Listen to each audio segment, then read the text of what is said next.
the other question I'm moving this forward is, so should we pay church musicians?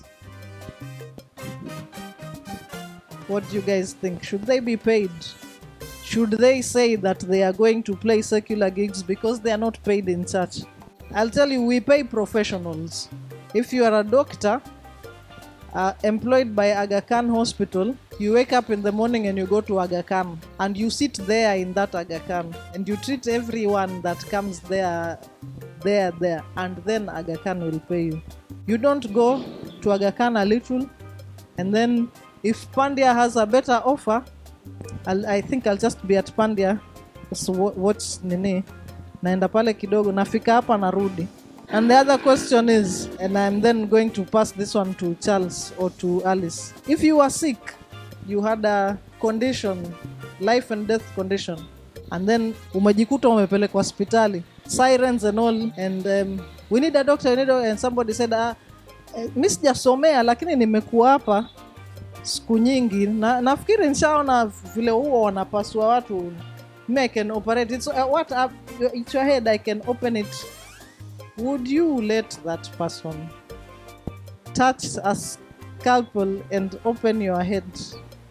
So why do you want us to pay you that cheti? Let me repeat that. I would not allow I would not allow that person to do that, to even come near me. In fact, I will scream if I am able to.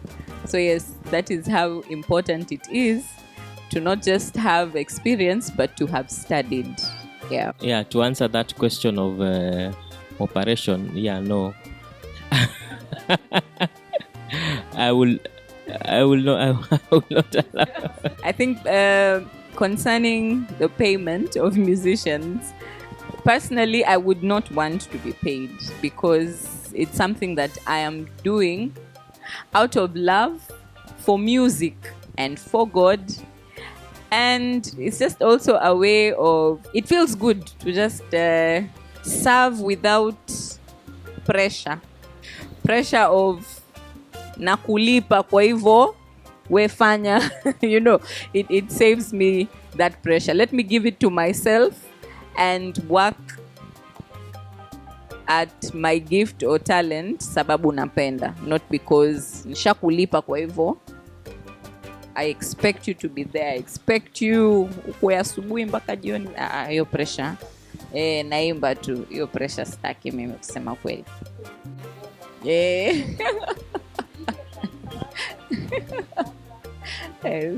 Those that are able to find congregations that pay, administratively pay or cater for musicians, well and good.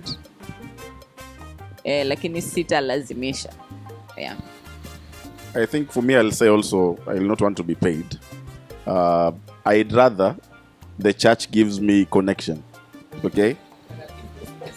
I'd rather. No, I'm talking in the sense of somebody will say maybe sina kazi, and they will say maybe they will want the church to pay me. So now, your point yako umesema ya pressure, that's another thing also. So I'd rather, because I know in the church there are many people who maybe have companies or are connected. I think that advice I'll give people, unless utaki kufanya kazi, wewe unataka tu kupiga, then itakuwa something else. But if you've studied and umesomea kitu fulani, then you are in church, and then umefikia mahali yenye unasema I am looking for a job. Okay? I'd rather kanisa ikupe connection kuliko kulipa po kucheza. With that, itakuempower, alafu utakuwa no pressure. So now you'll just come to church empowered, then serve gladly, because church may play part mahali, instead of them paying, because kuna time pengine inaweza tokea pengine watakusafiri alafu imekuwa ni mara mbili in a week, then the church is looking at, we've paid you, now you're not showing up, then you have to pay you for 1 month na umekuja 2 weeks, vitu kama hivyo. So hiyo mambo kama, I will advise, I know many churches have connections na vitu kama hivyo. I'd rather you go for the church empowering you, but if they are able, kama vile Alice amesema, well and good, but you have to be wise. You have to be wise and also have an exit plan. You know, the more unakaa hapo, the more pia unajua Waswahili wanasema glass zikiwa kwa box lazima zitagusana, you know. So if you've studied and they are able to connect you to person X, then I think that is the best thing. Before I proceed to answer that question, I studied accounting, and in accounting, before you give value to something, you have to do costing. Costing is whereby you look at all the expenses, the fixed one and the variable expenses, so that you can put a price on a product. So the problem comes along when, and I sometimes understand the quote unquote wazes of the church. So they do the math and they're like, this young man is 19 years old.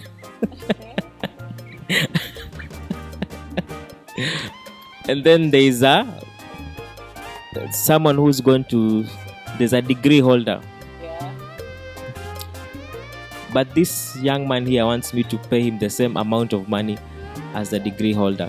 So such challenges will always arise in a church, because it's not the pastor sio mwenye pesa, sio the sole decision maker. He has people around, and the people around him, peers. They've gone to school, so they look, they weigh the opportunity cost. They're like, okay, why are we?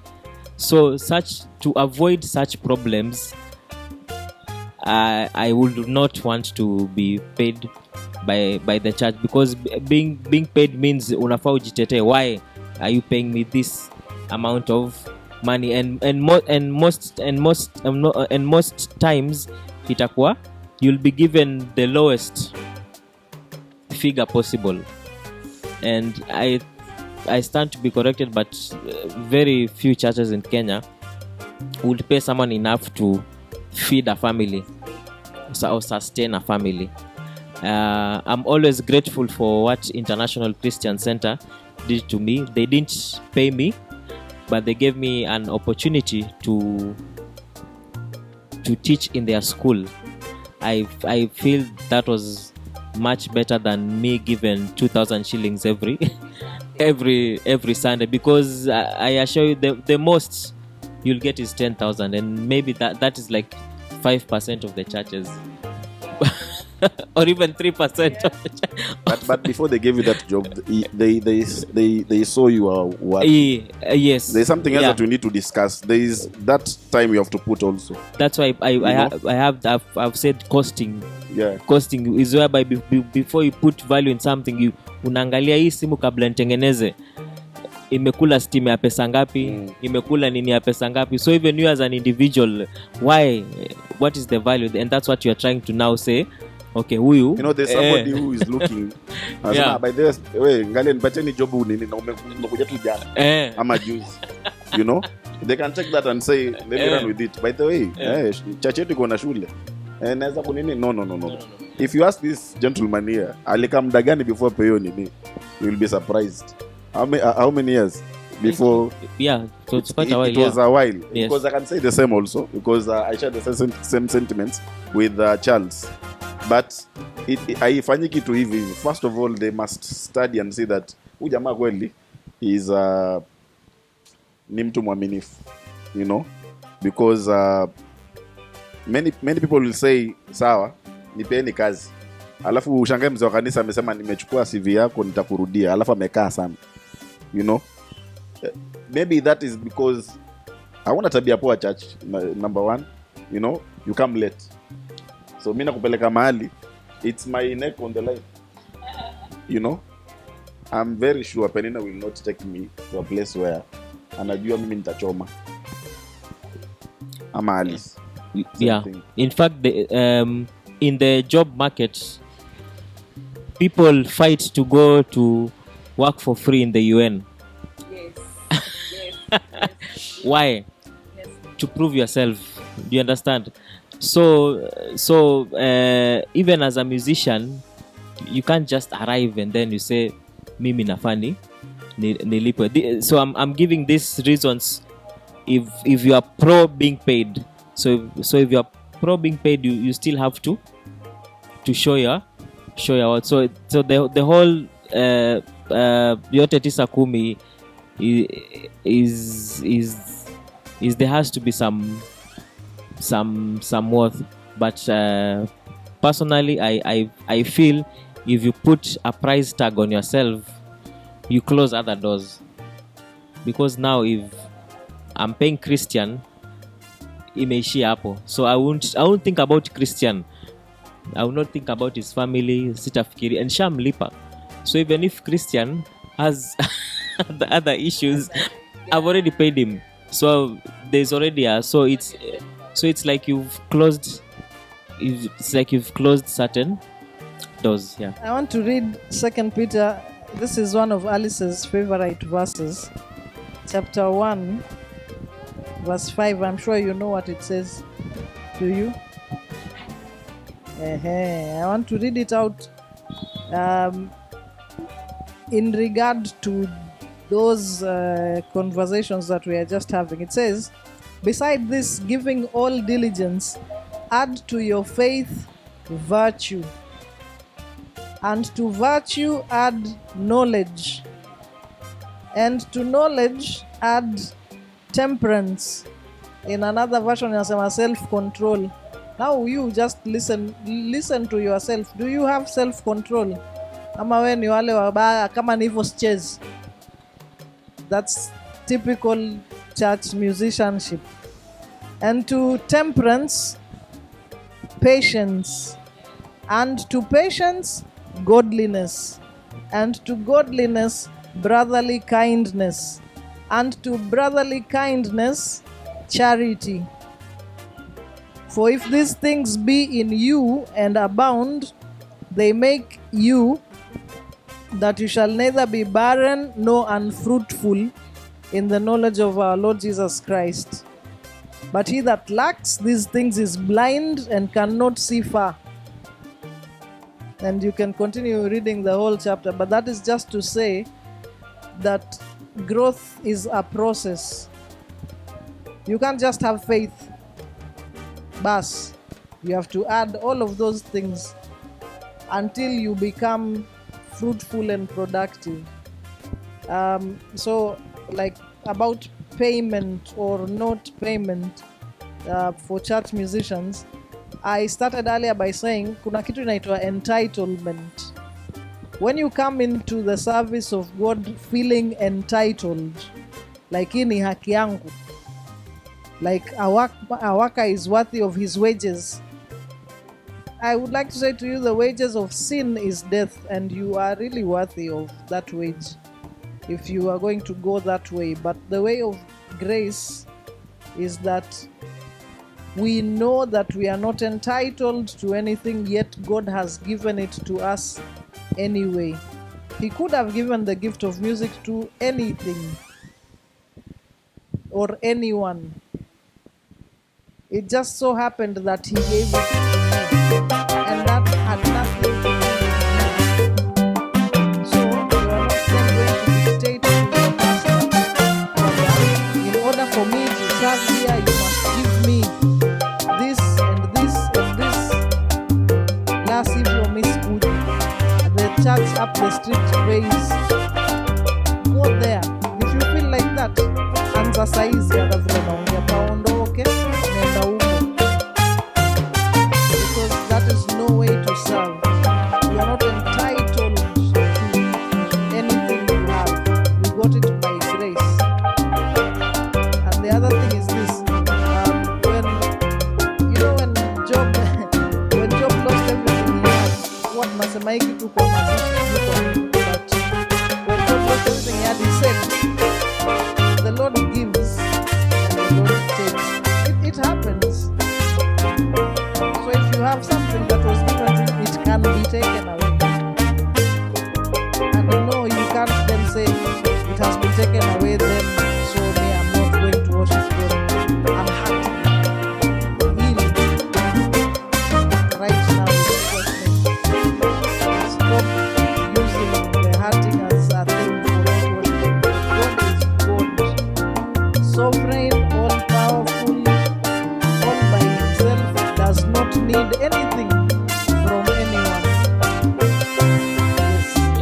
maybe I'm going to ask a question to three of you, Penina, Christian, and Alice. Of course, now on the paying, we are focusing on wenye kiburi. Now we have those who are genuinely good people and they honestly they are talented of some sort and wanakuja church and then they feel a bit lost, but the only thing that could help them quick fix will be getting an appreciation from that thing. So maybe what will you advise maybe a pastor or a worship leader or a team leader, how will they work around that? Because si ati amekuja, like, you understand? Yes, so maybe you can answer that. How would maybe a worship pastor or how would maybe a team member help in such a situation to a young man or a young woman? I have several answers to that question. The first one is this. If you go to a restaurant, they serve you nicely. I see Alice doing this many times. You get good service. Nobody tells you tip the waiter.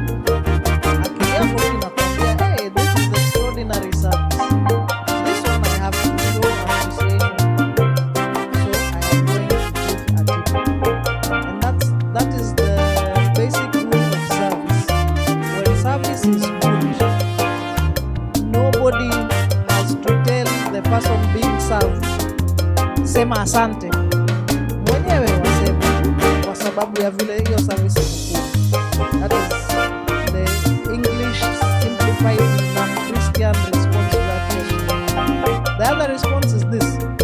Now that you mentioned that the church that you go to has a school and then they give you opportunity to teach at the school, I will take the story back down memory lane. Because I used to teach at that school. I had many students, more than I could teach. And because there were too many, the church didn't come for Charles. I told Charles, where I have piano students, please come and teach them. And when the one you teach, when they get their payments, that belongs to you. Why did I ask Charles to do that? Because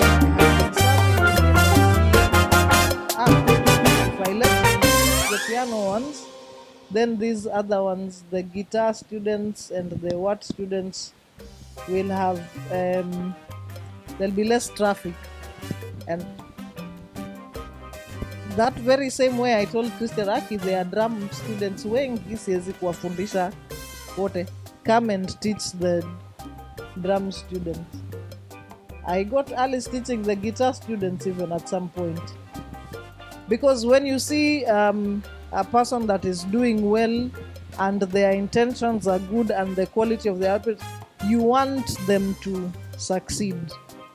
You want, this is now the Christian version. Jesus said, greater works than these you will do. Not, there is never going to be a person who will do what I did because I am the Jesus here. No, he said, I'm going to send a helper and he will make you do even things that are bigger than this. That is the joy of every leader, is to see the people they lead become a lot more than they are. A lot more than they are. So it's not ati kwamba tu tumeng'ang'ania wenye kiburi. Wale wanafanya vizuri ndo nini, hata Waswahili wanasema mcheza nini hutuzwa, mcheza kwao. It's that is the way. Mcheza kwao hutuzwa. You see, earlier on I was telling you, some NGO wants people to lead praise and worship. I could go, but I won't, because I'm sure that there are young musicians that are looking for opportunity and they are going to be paid. And I could say, that's a cool, I will not tell you how much, but I can go by myself and lead and take the money and eat it. But that's not how Christians are. Christians following Christ consider others better than themselves. If a person is in need, hivyo unasema amekuja and they're in need, then it is the prerogative of every member of the body of Christ to actually meet those needs. So and at times the church administration does not have the ability to cater. Watu wa hawaamini, lakini saa zingine hakuna hela. Vile vile tu unaona we huna hela, hivyo hivyo ndio saa zingine hakuna hela kwenye admin in church. So I think to just find a way, even as a team or as cell group, a caring community, to meet the needs of this person, so that we are not always pointing to mbona pastor afanye, mbona yule pastor afanye, mbona yule pastor afanye. Yeah, so that's another way to go about it. I think Kalisa amejibu ni responsibility of the body of Christ, si kanisa. Somebody can just wrap their embrace around this guy. So lazima ni pastor, I'm a worship pastor, you know.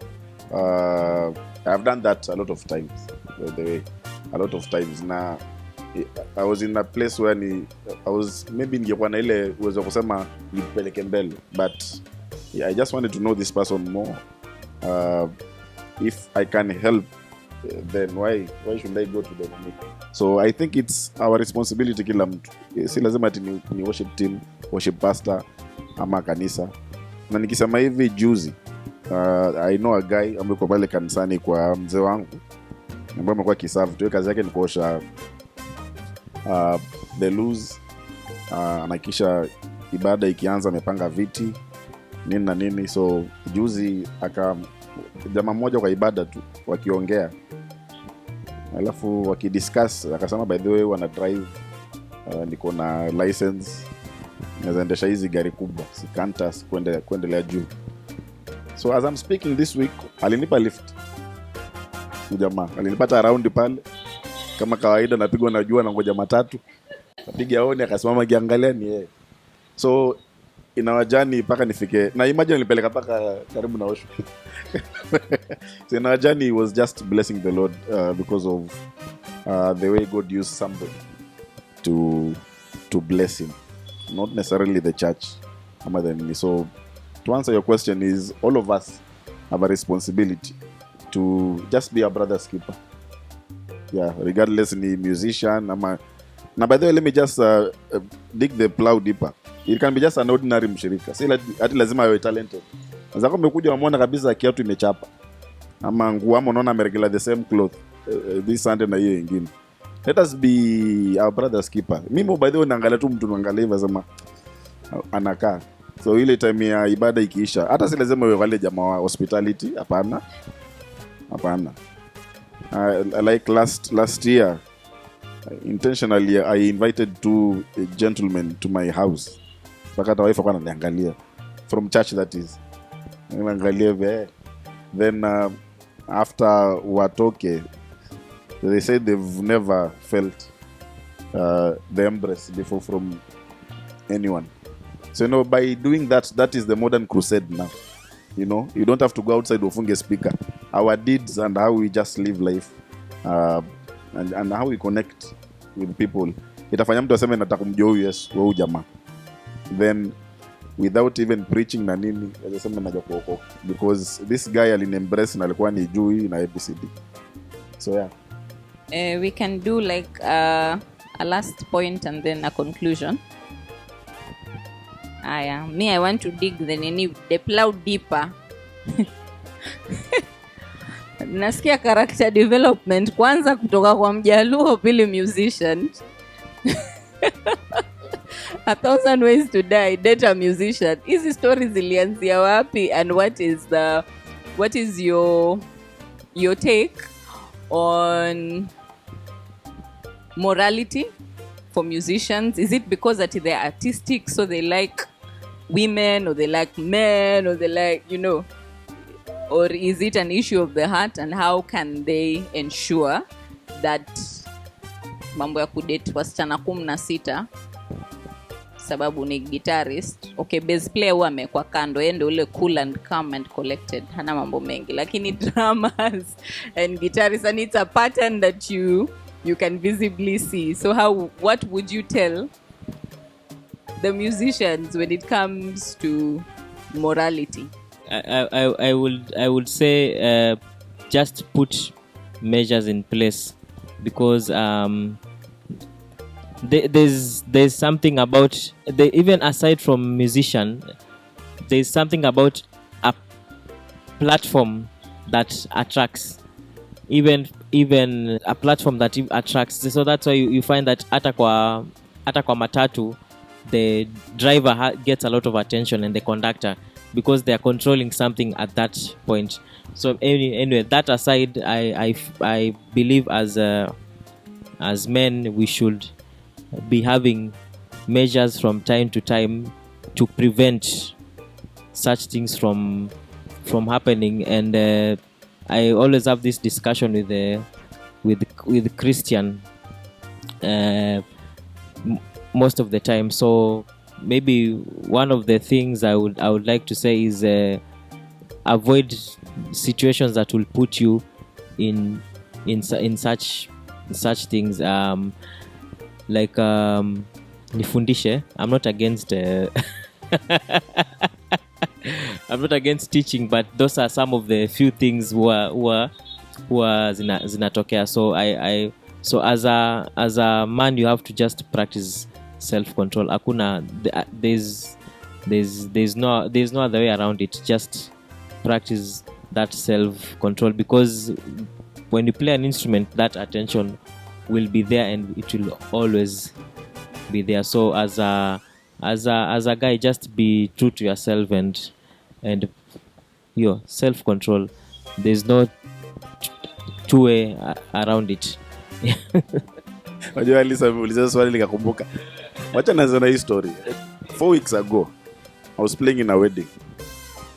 Okay, so you know that these songs that kuna mali ni drums inamulikwa, you know, like a song like You Are God Alone, wale patia sema kama solo. So in short, these things will happen. Now the funny part of his story ni there's a lady alinifuata hapo baada hiyo kucheza hiyo song kwa harusi. Yeah, this story Clara anajua. Ukingoja nimalize utaelewa na dapi. So this girl came. Hi, I like how you play. Sasa nyuma yangu ni mama salsa. So that wedding ilienda na mama salsa alikuwa hapa nyuma. So it's like alikuwa anangoja ndio tumalize tuende. So I'm saying this to tell you that these things happen whether you are married or you're not, you know. How I manage it is, like I said first, you have to have a relationship with Christ, you know. So values zako zinabaki hapo. Then as a musician or a person, you have to have plans or goals. Unataka uende wapi? Because let me tell you, if your idol is that instrument, then hizi vitu vitakutokea most of the time, because most of the time ni guitar na drum, you know. Chakanya ile effect akipiga wasichana wote wanatoka hiyo side ya piano, wende side ya nini ya you know. So hata ukafanya nini, huwa ni guitar alafu the rest zinafuata. So okay, ole jamaa ngoja ni time yangu, my friend will have a hard time dealing with this people, because huwa anakungoja mkishamaliza mkifunga ndio sasa 07. So kama si mtu yes. See in the Bible is written, the last days 7 women will come and say nataka kuita tu jina lako. So we must be aware that like Charles Villa amesema, when you're in that raised platform, you know, kuna attention. So you must be very careful, you know, your purpose, you know, your goals as a musician, because let me tell you, musicians are the people who are really targeted by the devil. You know, that is why you will find less weddings za wanamuziki. Ni kidogo mno. I'm saying this because you know, we really need to understand that you have to have goals in life. Ukisema unaicheza instrument na kama hiyo ndo idol yako, basi chances ya wewe kuanguka ni rahisi, you know. But if you have goals like, I know I want to be married, you know, so hizi tabia ukianza sahi, maanisha ukienda kuoa zitaisha, zitakuwa hivyo bado. So a girl cannot trust you if wakati hujaoa uko na hiyo tabia tayari, you know, because tell me how you're going to change. Uko na hiyo tabia tayari, even hata tukioana kule itakuwa hapo hapo tu. So you have to really build the foundations as early as you're still not married ama vitu kama hivyo, so that now the right one will come because you are building the right values, you know. So it will be easy, but I'm not saying it's easy for the musicians, because it's not. That's why now you need Christ and the Holy Spirit. Yes, I'm going to conclude and finish. Na watu waache kumsingizia shetani.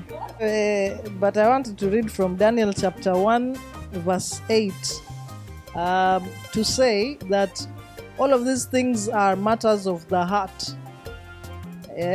This is what it says. But Daniel purposed in his heart that he would not defile himself with the portion of the king's meat, nor the wine which he drank. Therefore he requested of the prince of the eunuchs that he might not defile himself. Now God had brought Daniel into favor and tender love with the prince. And then it continues to say many things thereafter. But what I wanted to say is that this is a decision that Daniel made in his heart before the opportunity to eat fine meat and drink wine came. So he had already decided, I am not going to do that. So he didn't say, oh, shetani amemtumia Nebukadnezar aniletee manyama na wine na nini. No, he knew what God requires of him, and so he determined in his heart that I will not sin against my God. So what I'm saying to musicians is that you have to determine that in your heart, and the only way you'll be able to do that is if you know God's word. I was reading through Deuteronomy, doing something that I am doing for my fellow tribesmen, and this is something Pastor Munene likes to speak about sana. When God was giving Moses the law, he said, when you get to that place when you will want a king, because it will come, you'll want a king, then whoever it is that you choose to be your king will have to take the book of the law and write for themselves the whole book, so that they will remember this law. Sasa wewe kusoma hutaki. It is like you need to take, this is what it literally meant, you take the Bible and you transcribe for yourself. You don't read the one ile iko pale kanisani, ile wewe ulichukua ukakopi, because for you to write you have to read, and as you read you'll remember. That's what that scripture says, and that is the purpose, because now the knowledge of the word of God is what will keep you from sinning, whether there is a stage or no stage. Joseph of the Bible, Potiphar's wife followed him. It was not in public, but he ran out. He didn't say, ati sasa ningefanya nini na mwenyewe amenifuata. No, he knew in his heart what God's word says, the God of his father. He had learned through his childhood that this is what God wants, so this is what I am expected to do. So I'm saying to musicians or any type of artistic person that is a noun. It's not who you are. Who you are is a human with a heart of flesh that bleeds blood, with emotions, same like everyone. No temptation has seized you other than that which is common to man, not common to musicians, common to sportsmen. No, it's common to man. But God is faithful. He will not let you be tempted beyond what you can bear. And even when you are tempted, he will always provide a way of escape. So if you missed all of those, even the way of escape, then it means that uko na matatizo mengi. But this is the conclusion of the matter. In Ecclesiastes chapter 12, it says, "Fear God and keep his commands.